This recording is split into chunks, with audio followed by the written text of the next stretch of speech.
Hey everybody, it's Josie. Welcome back to Cedar Creek Homestead. I hope you guys are having a wonderful day. It's been busy here at Cedar Creek. I've been up in the garden working up there. The red ripper cowpeas. The volunteers are ready to be picked, and I probably have enough to make a good old pot of cowpeas and season them up and have some fried cornbread to go along with them, some sliced tomatoes. The garden's coming right along, the green beans and the cucumbers and all of the things that I've planted. The squash is late, the yellow squash and the zucchinis, and I did that on purpose to try to combat squash bugs. That's really the biggest insect garden pest that I have is the squash bugs, and of course they'll get your squash, they'll get on your pumpkins, your watermelons and cantaloupes. So you have to really be diligent about that. My squashes, like I said, I've planted them late. I'm later with my melons and pumpkins, and we'll just see what happens. I may run out of season. We have until our first frost date for the year is in late October, and so we'll see what happens. I may, have pretty stuff out there and it not have enough time to get totally ripened, but we'll just clip right along this summer and into the fall and see what happens. It's almost time to plant beets and turnips, and I'm looking forward to that. I love beets. Nobody else in my household does, but I like to eat them in salads, and I like to eat them on the side with all the different trimmings, and so I'm looking forward to that. Those cowpeas, I can almost taste that pot of cowpeas and some fried cornbread, sliced tomatoes, one of my favorite meals. But what I really wanted to talk to you about today was making some preparations. Now, our little church, when we went yesterday, they let us know that there had been several families in the church that have had sickness, and there's a stomach virus of some kind going around, and nauseated, vomiting, a lot of other symptoms. And we had one lady that she's back this week, but she was out for an entire week sick. And then yesterday afternoon we had a couple that went home, and he actually went home sick and was not able to return last night. So I thought about that. I thought, well, I want to make preparation just in case. And so I've got some things that's over the counter, and I've got some other ideas that I want to share with you. We also have 2 teething babies. Howie and Rowdy both are cutting teeth. And Howie, it took him forever to get started. And he's had 2 teeth on the bottom and 4 teeth on the top for a long time. But his teeth are really starting to sprout now, and he's running some fever, and he has a little cold sore, so we're having to apply medication to that and try to keep him and Rowdy from sharing sippy cups and doing all of those kind of things that would be some cross-contamination there. And so we're trying to take care of that, moving Howie into his toddler bed. He's making the next step and beginning working on potty training. So it's busy time here. It's a wonderful time, but busy time. And on top of that, I want to prepare for the stomach virus. Now, it might be that we prepare and none of us get sick, and praise the Lord, we hope that that's the case. But I don't want to get caught, especially in the middle of the night. Any of us, whether it's the adults or the children, get caught and sick and not have anything that might make us feel a little bit better. Now, we all know that it's not fun to have a stomach virus and be nauseated and vomiting and diarrhea and all of the things that go along with it. And it's very important to stay hydrated. Drink your fluids. Try to stay away from apple juices and fruit juices, orange juices, anything like that that's acidic. I don't like to do milk when I'm sick like that. I like to drink tea, sip tea. If you can get whoever is sick to drink, sip ginger tea or some other teas, peppermint tea that would be soothing to the tummy. Now, my crew, they're not really fans of warm tea. Of course, I'm not talking about the babies in this particular instance, but Blade and Cheyenne are not hot tea drinkers. But I have plenty of items on hand that would encourage them to keep hydrated if we should happen to get sick. Now, a few of the things that I have, we do keep Pedialyte or either the name brand or the store brands on our shelf and keep it stocked. Now, when you open these, the shelf life decreases dramatically. It needs to be kept in the refrigerator once it's open and used within a certain amount of time. But even adults can use this if need be to replace the fluids lost, giving it to the babies, giving it to whoever needs to have that replaced in their bodies. They have different flavors. This happens to be strawberry, but it's going to replace the things that you're losing by being sick, vomiting, or sick to your stomach. Now, I am a diabetic, and so I have to watch my fluids. And, of course, the babies, we will pay attention to them. Blade works out in the heat, and we definitely don't want any issues with him losing his fluids and not replacing them. And our little Cheyenne, of course, we want to look out for her and make sure she's staying healthy as well. And so this is one item that you might want to keep on the shelf. They also have popsicles in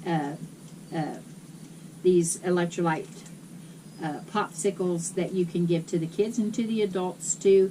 You don't want any really sweet thing to be eaten, because sugar is going to exacerbate the problem some. You want to make sure that you're keeping things on the light side.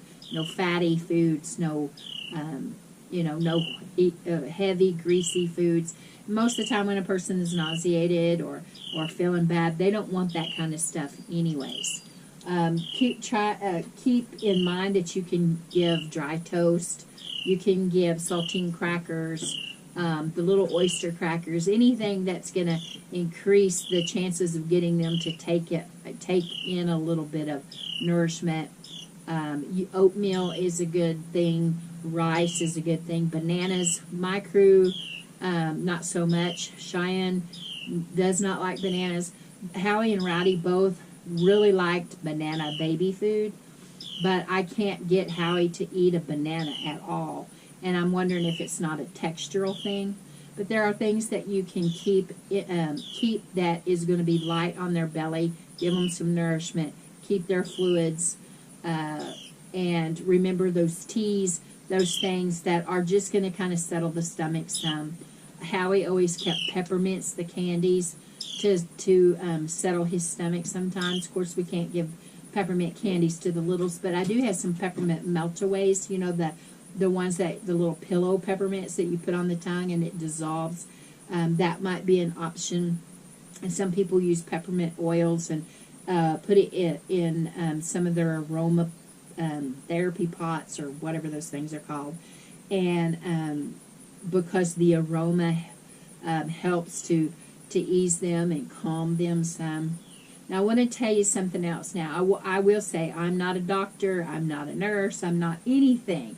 Just some little middle-aged woman sitting on her back porch telling you things that my grandparents and my aunts and uncles have taught me down through the years that worked for us, or at least it seemed to work for us, and you might try it and we'll see if it works for you. But one of the things that you can do before you reintroduce food, when they're on the mend, you want to make sure that you're introducing peaches and pears and applesauce, oatmeal, things that are easy on the belly, the dry toast, things that is going to nourish, get their strength up, but it's not going to be heavy. But before that, before they're ready to take on food, solid foods, when they're nauseous, one of the things that my aunt swears by to this day is taking peaches. Now, I wanted to bring out this pretty jar of peaches. This is a store-bought jar of peaches. It's not a home canned jar. but I thought it was so pretty that I wanted to bring it out.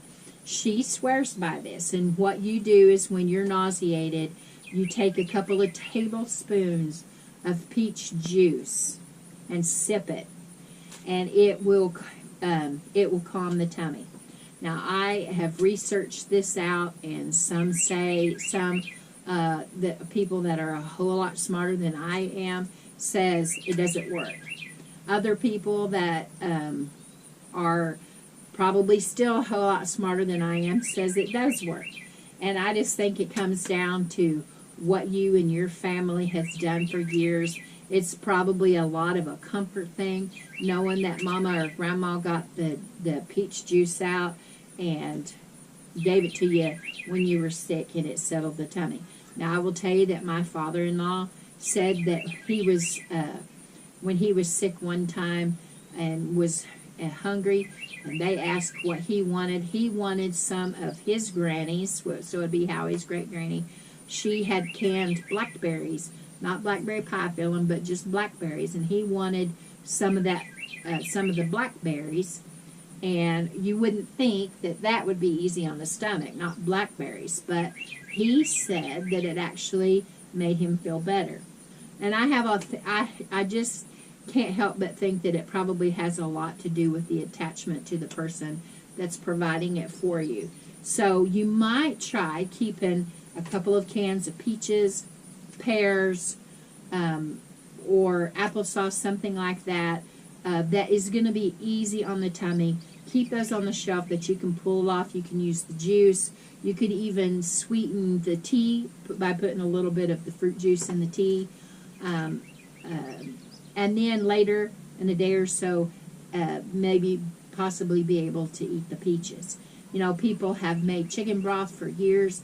You've got good old home canned chicken broth. We'll get it out, heat it up, and give them some chicken broth, light on the tummy. It's going to help in a situation where things aren't looking so good as far as everybody feeling on the up and up. But I want to stave off that problem right quick. And when you're sick, nauseated, vomiting, you sure don't want to be making runs to town because you need this or that. So that's another important reason why you want to stock your shelves. Make sure that you're prepared, not just for everyday suppers and breakfasts and all of those things, but prepared for the times when something like this comes up, a sickness or something else that you need to pull your teas and your juices and things off of the shelf, and electrolytes, and keep yourself from getting sicker. It's important for us to be well, and it is important to your loved ones for you to feel better.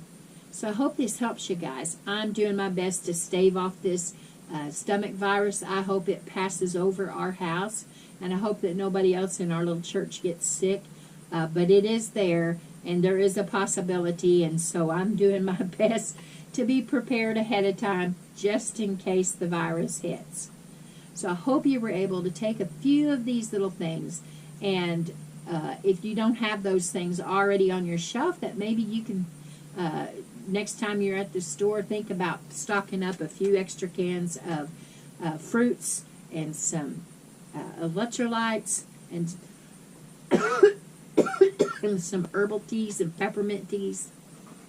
Maybe some of those peppermint meltaways, some things that are going to calm all of that yucky in your belly. And so until next time, guys, this is Josie. I love you guys. I really do, even in sickness and health. Keep looking well to the ways of your household. And until next time, we're gone.